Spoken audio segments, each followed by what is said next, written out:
Les Saintes Écritures disent, celui qui a trouvé une femme a trouvé le bonheur. Mais malheureusement, pour certaines personnes, le mariage ne leur apporte pas le bonheur. Le mariage devient comme un calvaire. Mais pourquoi un mariage qui devrait apporter la joie, le bonheur, se transforme en calvaire?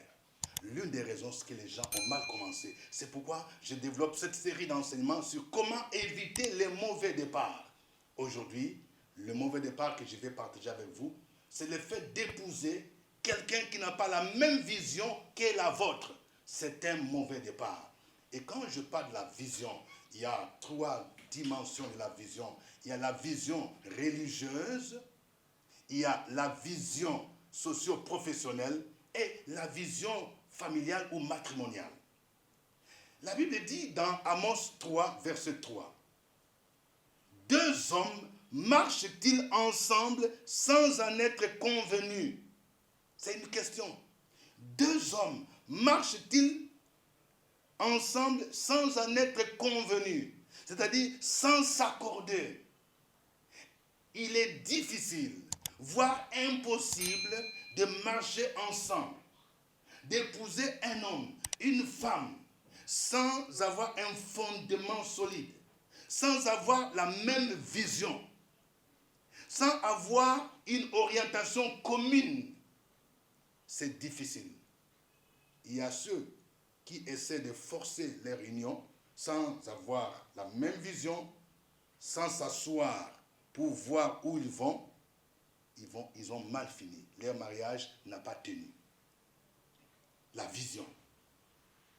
Commençons d'abord par la vision religieuse. Il y a des gens qui semblent minimiser cela. Nous avons déjà dit dans l'une de nos présentations que, par exemple, lorsque tu es chrétien, la Bible t'interdit d'épouser un non-chrétien. Mais je voudrais aller beaucoup plus loin.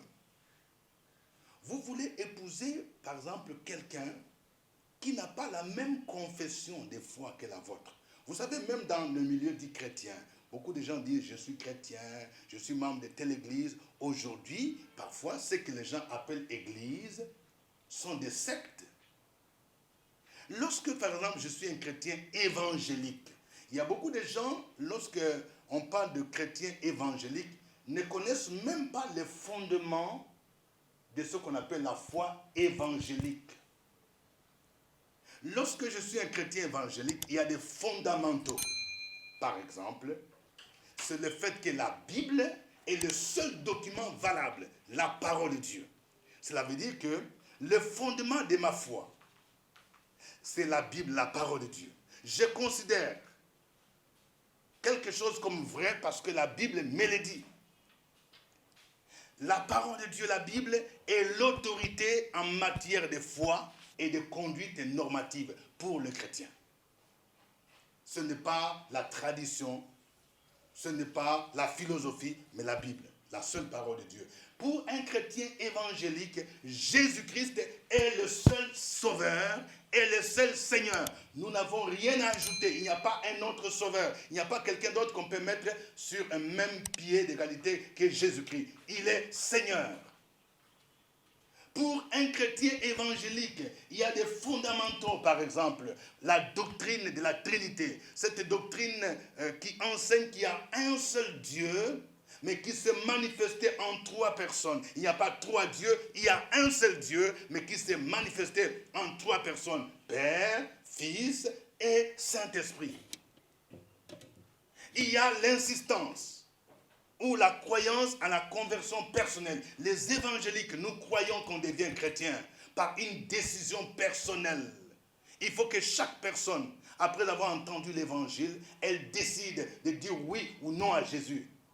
C'est ce qu'on appelle la nouvelle naissance. Quand je suis né de nouveau lorsque moi-même je prends l'engagement de donner ma vie à Jésus-Christ.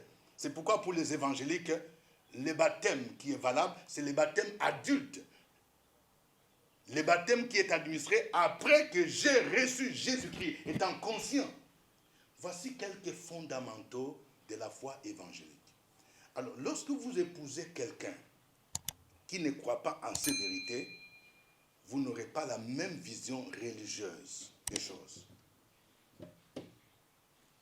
D'ailleurs, c'est pourquoi, en tant que conseiller matrimonial, je conseille que les conjoints puissent prier dans la même église, la même dénomination.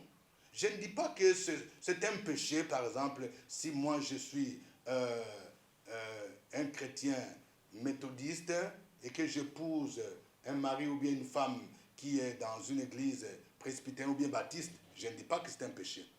Mais pour question d'harmonie dans le foyer et même l'éducation des enfants, il est conseillé d'avoir la même source, être membre, fréquenter la même église. C'est pourquoi il faut que les gens s'accordent. Très souvent, lorsque nous encadrons les jeunes qui veulent se marier, on leur pose la question. Mais où allez-vous vous marier? Et après votre mariage, vous serez membre dans quelle église? L'église contribue grandement à la croissance spirituelle. Et si vous choisissez une église qui ne va pas vous aider, qui ne va pas vous faciliter votre vie, eh bien, vous risquez de louper. Il est par exemple souhaitable que les enfants aussi fréquentent la même église. Et par exemple, il y a ce qu'on appelle l'école des dimanches. Si monsieur est dans une autre église, madame dans une autre église, vous avez par exemple 2 enfants, 3 enfants, où iront vos enfants? Vous allez commencer à vous partager en disant, bon, ce dimanche, ou bien 2 premiers enfants vont aller dans l'école du dimanche du mari, et puis les autres dans l'école du dimanche des enfants. Non, c'est difficile. Il faut donc avoir la même vision. Il y a par exemple des églises qui font des pratiques syncrétistes, où par exemple, les gens viennent à l'église, mais on demande encore des bouteilles d'eau, on demande encore d'huile, on vend des bouteilles d'huile pour être guéri, pour avoir une bénédiction. Ça, ce sont des pratiques syncrétistes. Et lorsque, par exemple, les 2 conjoints ne voient pas les choses de la même manière, il y aura des débats qui n'ont point à finir. Donc, vous n'avez pas la même vision des choses. Et ça, c'est le mauvais départ. Lorsque, par exemple, Paul parlait aux Galates, dans Galates 1, verset 6, il dit, « Je m'étonne que vous vous détourniez si promptement de celui qui vous a appelé par la grâce de Christ pour passer à un autre évangile. » Le verset 7 dit, « Non pas qu'il y ait un autre évangile, mais il y a des gens qui vous troublent et qui veulent renverser l'évangile de Christ. » Il y a des gens qui renversent l'évangile de Christ. Il y a des gens qui entrent dans des sectes. Ou par exemple, on va dire que non, Jésus-Christ n'est pas Dieu, ou Jésus-Christ c'est une créature. Alors lorsque vous avez un mariage où monsieur ou la dame pris dans un lieu, un milieu où on enseigne des doctrines contraires à la sainte doctrine, eh bien ça va rejaillir négativement, ou bien ça va avoir une influence négative dans le foyer. On m'a parlé, par exemple, d'un couple dont la femme priait dans une église où lorsque quelqu'un est malade, par exemple, on demande systématiquement à la personne de s'isoler de sa famille. Même votre mari, aucun membre de famille ne peut vous visiter parce qu'on vous interne dans une clinique spirituelle de l'église. Et vous pouvez faire même 3 mois, 4 mois, 5 mois, 6 mois. Parce qu'on dit que non, ça doit être systématiquement les démons de famille. Et dans cette église, on m'a dit que certains sont morts. Comment pouvez-vous expliquer le fait que vous séparez quelqu'un de son église, vous séparez quelqu'un de sa famille, vous séparez un monsieur, un mari de sa femme, ou bien une femme de son mari, sous prétexte de passer des temps de délivrance, et que la personne meurt? Non, ce n'est pas sérieux. Parlons maintenant de la vision socio-professionnelle. Quand vous voulez vous marier, il faut accepter la profession de l'autre. Lorsque vous n'avez pas la même vision, c'est difficile. Je vous déconseille de vous engager dans les mariages. J'ai déjà entendu, par exemple, les gens dire, moi je n'aime pas les militaires. Alors, les militaires, ils sont obligés d'être affectés par-ci, par-là. Alors, ce n'est pas la peine. Lorsque tu épouses un militaire ou un policier, un corps habillé, tu dois savoir que le corps habillé peut être des gardes. Les corps habillés, on peut les muter, on peut l'affecter par exemple à l'intérieur. Lorsque tu acceptes d'épouser un diplomate, par exemple, je connais dans certaines organisations internationales, notamment l'ONU, l'Union africaine, et ainsi de suite, où par exemple, on déconseille aux conjoints de rester ensemble. Parce que chaque 3 ans, 4 ans ou 5 ans, on est obligé, par exemple, de les affecter. Lorsque vous épousez un diplomate ou une diplomate, et puis tu dois savoir que voilà, j'épouse, ma femme c'est une diplomate, mon mari c'est un diplomate, et que pour certaines circonstances, on peut ne pas rester dans le même pays ou dans la même ville. Lorsque tu épouses, par exemple, une sage-femme, les sages-femmes doivent monter la garde. Et imaginez-vous, vous avez épousé une sage-femme, et elle doit monter la garde à la maternité, parce qu'elle doit s'occuper des femmes qui doivent accoucher. Et puis toi, tu dis, non, non, je ne vais pas. Aujourd'hui, tu dois dormir à la maison. Je ne veux pas que tu ailles là-bas. Je soupçonne que tu dois avoir des amants là-bas. Non, c'est aberrant. Donc, il faut avoir la même vision socio-professionnelle. C'est pourquoi il faut aimer même le travail de l'autre. Parce que le mariage, c'est un cadre où chacun devrait s'épanouir. Si mon mari, c'est un footballeur, il faut que j'aime le sport. Et je dois chercher à l'aider pour qu'il puisse s'épanouir.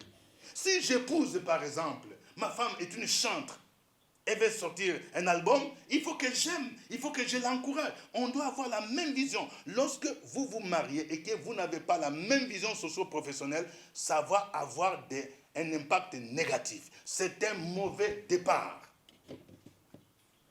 Dans la Bible, il y a quelque chose qui a retenu mon attention, c'est l'union entre David et Michal, la fille de Saül. David, il était roi d'Israël. Mais en plus, il était chantre. C'est-à-dire que c'est son ministère dès son jeune âge. C'est quelqu'un qui jouait à la harpe. Et par exemple, quand l'arche de l'Alliance est rentrée en Israël, l'arche de l'Alliance, c'était ce coffre sacré qui incarnait la présence divine. Les Philistins, ennemis d'Israël, ont pris l'arche. L'arche est demeurée pendant longtemps dans les camps des Philistins. Et quand l'arche est rentrée en Israël, David a dit, il faut accueillir l'arche de manière avec une procession, avec des fanfares, avec des trompettes. Et David a commencé à danser de toutes ses forces, parce que c'est pour l'Éternel. Mais sa femme Michal n'avait pas la même vision des choses. Pour Michal, sa femme, elle a commencé à dire à son mari, mais quel déshonneur! Un roi comme ça, tu commences à danser devant des hommes. Donc, il n'avait pas la même vision des choses. Je voudrais que nous puissions lire ce passage biblique.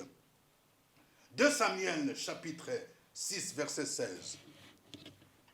Il est dit, comme l'arche de l'Éternel entrait dans la cité de David, Michal, fille de Saül, regardait par la fenêtre et voyant le roi David sauter et danser devant l'Éternel, elle le méprisa dans son cœur. Elle le méprisa dans son cœur. Et nous allons lire encore le verset 20. 2 Samuel 6, verset 20. Qui dit, David s'en retourna pour bénir sa maison et Michal, fille de Saül, sortit à sa rencontre. Elle dit, quel honneur aujourd'hui pour le roi d'Israël de s'être découvert aux yeux des servantes de ses serviteurs, comme se découvrirait un homme de rien. En fait, ici, Michal a utilisé un langage ironique. Quand il dit « quel honneur », en réalité, il voulait dire « quel déshonneur ». C'est-à-dire que Michal, femme de Saül, a méprisé son mari. Elle n'avait pas la même vision de la louange. David, c'était un chant de l'Éternel. Quelqu'un qui savait que Dieu, c'est un grand roi. Il mérite la louange. C'est pourquoi David a composé la majorité des psaumes. C'est un psalmiste, un chantre, un adorateur du Seigneur. Et un tel homme pouvait danser de toutes ses forces devant l'Éternel. Il n'avait pas la même vision des choses. Et écoutez la réponse de David dans 2 Samuel 6, 21. 2 Samuel 6, 21. David répondit à Michal, c'est devant l'Éternel qui m'a choisi de préférence à ton père et à toute sa maison pour m'établir chef sur le peuple de l'Éternel sur Israël. C'est devant l'Éternel que j'ai dansé. C'est devant l'Éternel que j'ai dansé. Et la Bible nous montre que Michal, femme de David, n'a pas eu d'enfant. c'était comme une punition. Vous vous rendez compte? Le fait de ne pas avoir la même vision des choses a fait que Michal est demeuré stérile. Lorsque vous voulez épouser quelqu'un, il faut épouser quelqu'un qui a la même vision que la vôtre. Et je vais terminer la vision familiale ou matrimoniale. Il s'agit de s'accorder des éléments essentiels sur la famille. La Bible nous dit, l'homme quittera son père et sa mère et s'attachera à sa femme. Il n'est pas, par exemple, normal que vous épousiez un homme qui veut rester encore sous la tutelle de ses parents. C'est son père qui continue à décider où vous devez aller rester. C'est sa mère qui décide qu'est-ce que vous devez manger. Parce qu'il y a des gens qui disent, oui, ça c'est ma mère, ce qu'on appelle en Côte d'Ivoire la vieille, c'est elle qui m'a mise au monde. Lorsqu'il y a un besoin, c'est d'abord les parents qui priment. C'est que vous ne voyez pas les choses de la même manière. La Bible nous montre qu'il y a 3 piliers pour l'harmonie conjugale. Il y a les 3 verbes. Il faut quitter, il faut s'attacher et puis devenir une seule chair. C'est ça qui doit aider. Il faut s'accorder sur la place des parents. Quel est le rôle des parents? Lorsque, par exemple, nous devons acheter un terrain, il faut d'abord s'occuper de la famille biologique, la famille restreinte, avant de s'occuper de mes parents. Évidemment, la Bible nous dit d'honorer les parents. Mais en termes de priorité, il y a d'abord le besoin de ma femme, de mon épouse, de mes enfants. Les besoins de mes parents, de mes cousins viennent après. Il faut s'accorder sur la gestion des enfants. Par exemple, il y a des enfants hors mariage. L'un des conjoints a eu un enfant. Mais il faut s'accorder. Il faut s'accorder. Si on accepte que cet enfant soit élevé à la maison, il faut être d'accord. Il faut s'accorder, par exemple, sur les soins qu'on va apporter à cet enfant. Il faut se mettre d'accord. Il ne faut rien cacher. Si vous voulez adopter par exemple des enfants, si vous êtes stérile, il faut s'accorder. Si on doit par exemple adopter un enfant ou pas, il faut s'accorder. Quand il y a un problème d'enfantement, un problème de stérilité. Donc ça, tout ça, c'est ça la vision matrimoniale. Il y a par exemple des couples, des gens qui disent, bon, moi je n'aimerais pas avoir plus de 2 enfants. Ou bien je n'aimerais pas avoir d'enfants pour une raison ou une autre. Et lorsque la femme est enceinte, il dit, il faut enlever la grossesse. Vous n'avez pas la même vision, alors que la femme dit, non, moi je dois avoir au moins 3, 4 enfants. Mais alors pourquoi épouser un tel monsieur, une telle dame? Est-ce que vous avez discuté cette vision? 2 personnes ne peuvent pas marcher ensemble sans être convenues, c'est-à-dire sans avoir la même vision. Le fait d'épouser quelqu'un qui n'a pas la même vision que la vôtre, c'est un mauvais départ. Il y a même des gens, lorsqu'ils veulent se marier, sur leur avenir, vous allez voir les gens qui se marient en Afrique. La vision, par exemple, du monsieur, c'est d'aller faire le champ quelque part au village et d'habiter là-bas. Et la dame, sa vision, c'est d'aller vivre en Europe, d'aller au Canada, d'aller aux États-Unis, d'aller en France. Vous avez 2 visions différentes. Évitez les mauvais départs. Je voudrais m'arrêter par ici. Si vous avez aimé cette vidéo, cliquez j'aime, abonnez-vous à notre chaîne et partagez. Nous espérons vous retrouver très prochainement pour un autre mauvais départ qu'il faille éviter. Au revoir.